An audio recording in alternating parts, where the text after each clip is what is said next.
comes a moment in the cycle of time when human plans collide with divine will, and in that collision, truth is revealed. On July 9, 2025, what unfolded before the world was not merely the political dethroning of a powerful figure, but a celestial decision brought into motion. It was a declaration from the higher realms that no throne, no title, and no illusion of power stands unchallenged when it is not in alignment with the sacred order. What seemed sudden to the eyes of the public had long been written in the unseen. The gears of justice had been turning quietly, invisibly, until the moment came to reveal the truth in full clarity.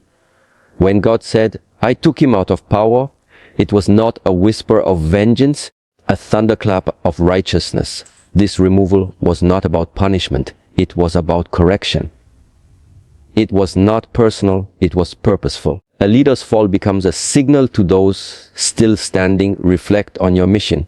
Question your motives. Remember your origin.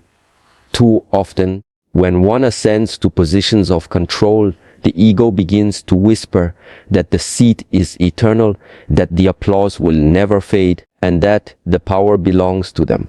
But divine law is clear: whatever is granted can also be taken. When authority is used for self-glorification rather than collective elevation, its days are numbered. And those who do not govern with conscience will be governed by consequence.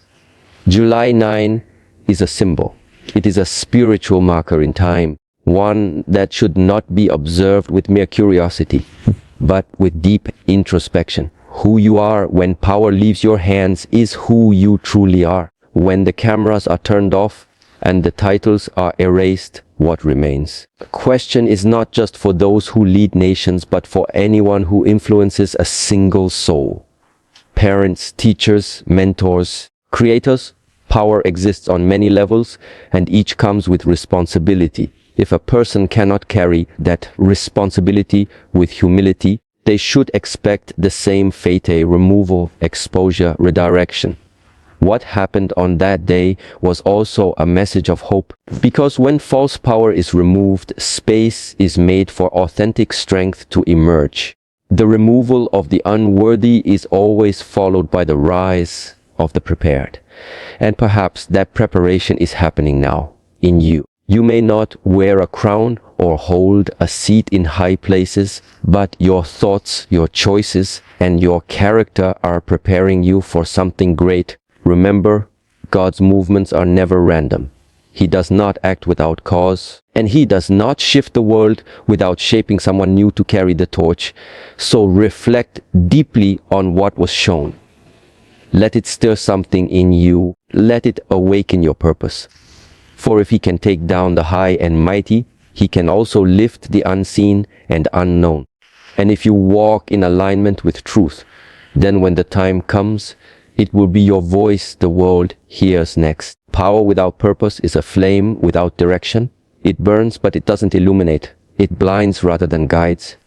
On July 9th, 2025, a figure cloaked in influence and control was stripped of power not by human hands, but by a force greater than any government, louder than any army, and more final than any election. That moment was a living lesson that power, when not rooted in service, is always temporary.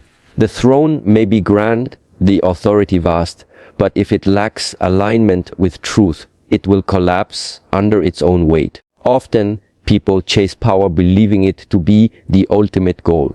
They believe that status, recognition, and control are signs of success.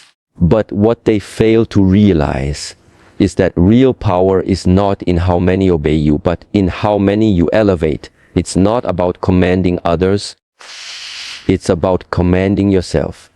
And when the one in power forgets this sacred truth, the countdown to their fall silently begins. What occurred on that day was not a punishment, it was a conclusion. A divine conclusion to a story that strayed too far from the original purpose. Leadership is a sacred responsibility. It's not given to glorify the self, but to uplift others. When that principle is ignored, when ego takes the wheel and humility is forgotten, the position becomes a liability not a blessing. And the one who gives takes back what is misused. That is divine law. No one escapes it. No one negotiates with it. The same force that raises you can remove you. Not because you are hated, but because the mission must remain pure. And so the power that was once seen as unshakable fell, not with explosions or chaos, but with divine precision. The world may call it coincidence, political consequence, or fate. But the truth is, it was a spiritual decision. It was the invisible hand of justice gently but firmly returning the order to balance. The message is clear: without purpose, power is an illusion. Without alignment, position is empty. And when the illusion stretches too far from truth, it must be broken. This isn't just about one person's fault. It's about all of us. We all carry influence over our families, our teams, our communities. We must ask ourselves, are we using that influence to serve or to dominate? Are we seeking power for applause or to fulfill a greater mission? The answer to that question will determine whether we rise with grace or fall with regret. July 9 is not a date of destruction to the park. It is a date of correction. It's a reset button for anyone who thought the game could be played forever without accountability. It's a warning to the corrupt and a call to the worthy. Real power belongs to those who carry it with humility, who remember its divine origin, and who serve something greater than themselves. Let that be your standard. Let that be your path. Ego is a silent thief. It doesn't storm through the door. It creeps in quietly, disguising itself as confidence, ambition, or pride. One of the most powerful lessons embedded in the events of July 9, 2025 is the dangerous slope between leadership and ego. The person who was once seen as untouchable didn't fall because of external enemies, but because of internal blindness. Through the park, the heart had drifted too far from humility, and the mind had grown too close to the illusion of invincibility. And when ego becomes the foundation of leadership, downfall is not a matter of if, but when. True leadership requires self-mastery. The higher you rise, the more deeply rooted in humility you must become. The more people follow you, the more you must serve from a place of compassion and responsibility. Power can never be used as a tool of dominance or personal glory. It must always point to purpose. Yet, when the ego inflates unchecked, the leader begins to believe they are the source, not the channel. Forget the mission. They begin to speak more than they listen, command more than they understand, and take more than they give. On July 9, through the park, the fall was not loud, but it was profound. It was a collapse not of buildings or systems, but of the image that had been built on ego. The outer form remained for a time, but the spirit behind it had long been gone. It's the most dangerous form of decay. One where the shell still stands, but the soul has already left. And so, the collapse had to happen. The divine does not allow falsehood to stand forever. It waits patiently until the right moment, and then it removes what no longer serves. This is a wake-up call, not just for rulers and leaders, but for every individual who influences others. Are you leading with love or with control? Are your words healing or manipulating? Are you holding on to titles that no longer reflect your inner truth? Because ego has many forms. It exists in the boardroom, in families, in communities, and in spiritual circles. And wherever it thrives, truth suffers. We must understand that leadership is not about being served, it is about service. The higher your role, the deeper your roots must be in self-awareness. Running through park, the moment you start to believe you are beyond correction, you are already in decline. The man who fell on July 9 didn't just lose power, he lost alignment. And that loss began long before the world noticed. So ask yourself, are you leading your life with humility or entitlement? Are you open to correction, or have you become addicted to control? The events of the day be your inner compass, your reminder that ego, when left unchecked, will always lead to collapse. True strength lies not in never falling, but in choosing the path that prevents it. A path paved with humility, service, and spiritual awareness. The fall of one often teaches the many. What happened on July 9, 2025 was more than the removal of a single man. It was a universal lesson delivered through a very public moment. When a person in power is stripped of their position, it serves as a mirror for society to reflect on the deeper principles of justice, character, and accountability. The world is full of distractions, but moments like these cut through the noise. They demand attention not for the spectacle, but for the truth they carry. The truth that power used wrongly will always be reclaimed. The truth that no one is beyond consequence through the park. And the deeper truth that what we see outwardly is always the result of what has long been happening inwardly. We are conditioned to look at leaders as distant figures separate from us, operating in different realms. But the truth is, they reflect parts of us, our values, our blind spots. When a leader falls due to corruption, pride, or detachment, it's a collective opportunity to ask, how am I using my own power? How do I respond to the authority I've been given, even if it's only over a few people or just myself? What occurred on that day wasn't chaos. It was clarity. Divine does not operate on a human schedule weights. It observes, it allows free will to unfold. But when the imbalance grows too wide, and when harm outweighs healing, divine order steps in, not to destroy, but to recalibrate. The fall of one is often the wake-up call for thousands.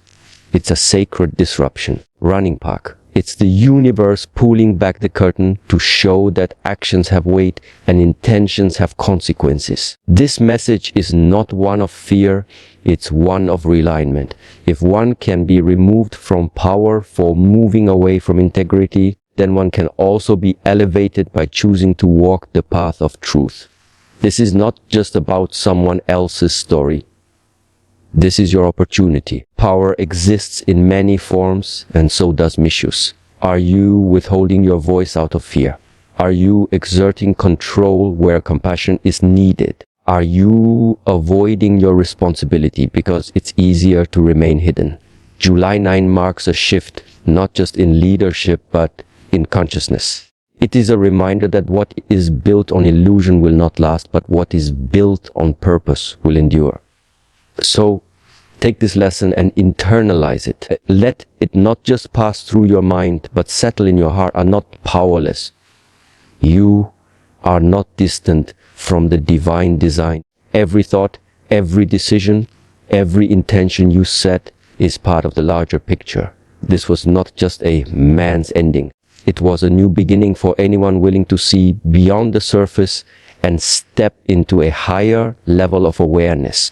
Let it awaken the leader within you, not the one who commands, but the one who serves with vision, courage, and unshakable truth. Real power begins when worldly titles end. The events of July 9, 2025 remind us that authority based on position is fleeting, but the authority born from inner truth is everlasting. When someone is taken out of power by divine will, is not the end of the man, it is the revelation of the man. Once the spotlight fades and the applause dies down, what remains is character. And in that sacred moment of loss, the world sees the difference between a leader who wore power and one who embodied it. Titles can be handed out. Crowns can be placed on heads. But respect, legacy, and spiritual weight, those must be earned. When someone loses their position, many assume they have lost everything. But the truth is, some don't truly begin until the role is stripped away. Some only discover their soul when the symbols of success vanish. And that is why moments like July 9 are so important. They separate illusion from identity. The throne does not define the person. The person defines what the throne becomes. And when the person forgets who they are beyond the throne, they fall under the weight of what they no longer understand. This shift is not meant to embarrass, but to expose what was hidden. Sometimes the most powerful transformation happens in the downfall. When everything external is taken, the internal is revealed, is when truth steps forward. That is when the soul finally has room to speak. For too long, the world has celebrated the surface, position, money, control, while forgetting the depth beneath it. But divine justice sees the heart, not the headlines.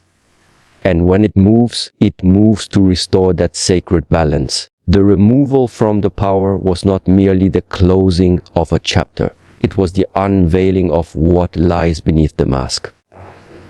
It was a return to the source, to the truth that all things must come back to purpose.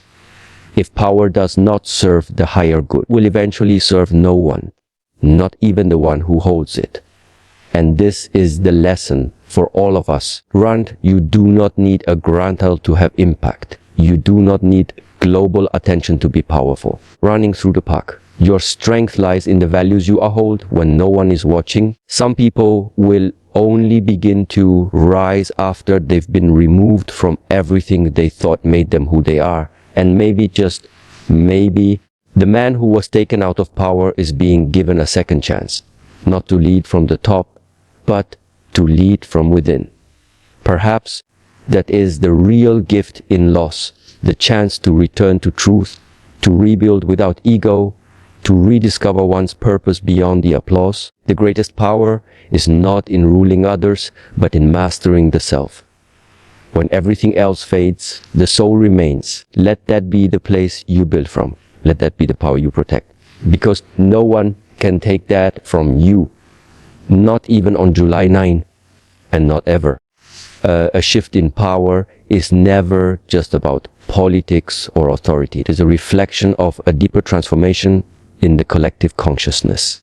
On July 9, 2025, something beneath the surface changed. It wasn't just about one man being taken out of power and through the pack. It was at an energetic realignment, a turning point in the collective journey of a generation. When the old is removed, it is often to make space for something that resonates with a higher frequency, a new era of leadership rooted in values, vision, and virtue rather than dominance and pride. Every major event in human history, especially the fall of a powerful figure, signals more than what meets the eye. It reflects the spiritual temperature of a time. When darkness grows louder, the masses begin to wake up. The divine orchestrates changes that reflect that awakening. This is not done with dramatic noise, with perfect timing. A silent removal, a sudden shift. This is how the higher forces often move. Without needing permission, running through the park, without needing validation from the world, the change is implemented with authority that surpasses human systems. The park, what happened on July, should not only be seen as the end of a reign, but the beginning of a new vibration. The collective is evolving. People are no longer satisfied with appearances. They crave truth, depth, and integrity. The leadership of the past, routed in manipulation, image building, and fear, is being replaced by something more conscious. And though this change may seem slow, it is unstoppable. Fall was not an isolated event. It was the echo of the rising awareness of millions. There is power in collective thought. When enough people begin to reject what is false, the false can no longer stand. When the masses yearn for alignment, the misaligned cannot hold their ground. This is the spiritual law in motion. The inner world shapes the outer world. And so, when one is taken out of power, it is because the environment no longer supports that frequency. The ground beneath their feet has shifted, run, and what once held them high no longer agrees with their vibration. This is a lesson in energy. Everything in the universe responds to alignment. The park. When your actions, thoughts, and intentions are out of sync with truth, life will eventually correct your course. Correction can be gentle or abrupt, but it will come. And when it does, it carries a message for everyone: evolve or be removed, adjust or be replaced. Not out of punishment, but out of necessity for the greater good. The removal of the powerful on July 9 is not something to fear. It is something to learn from. It tells us that spiritual truth is rising. It tells us that integrity is becoming the new currency of leadership. And it invites each of us to step into this shift, running to the park, to become the kind of person who doesn't need a throne to lead, who doesn't need control to have influence, running through the park, and who doesn't fear removal because they are always aligned with something greater. The voice of God does not tremble. It does not plead. It does not explain. It simply acts. When July 9, 2025 arrived, it carried with it the weight of divine justice, not spoken through thunder or fire, but through undeniable clarity. A man was removed from power, not by votes, not by revolt, but by a decision from the one who sees all, hears all, and knows all. This was not an accident, nor a political strategy. It was the execution of a verdict spoken long before the day itself arrived. When God says, "It is finished," no force in existence can reverse it. The world often looks for drama in great shifts. People expect grand signs, but the divine does not require spectacle. True justice is quiet but complete. It does not seek applause. It seeks alignment. When a person or a system becomes too deeply entangled in falsehood, corruption, or ego, God does not negotiate. He removes, not out of rage, but out of restoration. That's what happened on that day. A quiet verdict was delivered, and everything changed. This is what makes divine power so absolute. Its simplicity. There are no delays, no debates. When the time is right, it happens through the park. And when it happens, there is no going back. That's the nature of real endings. They don't ask for your understanding. They arrive to clear the space for something that serves the higher good. One person's downfall may seem like a punishment. It's actually a mercy for the people and sometimes for the person themselves. Many people chase power, but they forget its source. They forget that power is not earned solely by strength or cleverness, but by obedience to truth. And when truth is ignored for too long, it catches up. When a leader walks too far away from humility and becomes deaf to the inner voice, outer world eventually reflects that disconnect. There is no escaping the natural order of things. And so, when God acts, He does so with purpose. Not to destroy, but to remind everyone of who is truly in control. This event must be a reminder to all who live with responsibility, whether over nations or households. If your power is not surrendered to something greater, it will eventually slip from your hands. If your success is built on deceit or pride, it is only a matter of time before the structure collapses. God's justice is not about delay. It is about design. And when the design no longer fits the truth, the design is dismantled. But there is hope in this too. Because if God can take someone down with one silent word, He can also raise someone up with one breath. That breath could be for you. If you walk in truth, serve with sincerity, and remember the source of all strength, then your rise will not depend on politics, luck, or timing. It will depend on divine favor. And when God speaks on your behalf, no power in the world can stop it.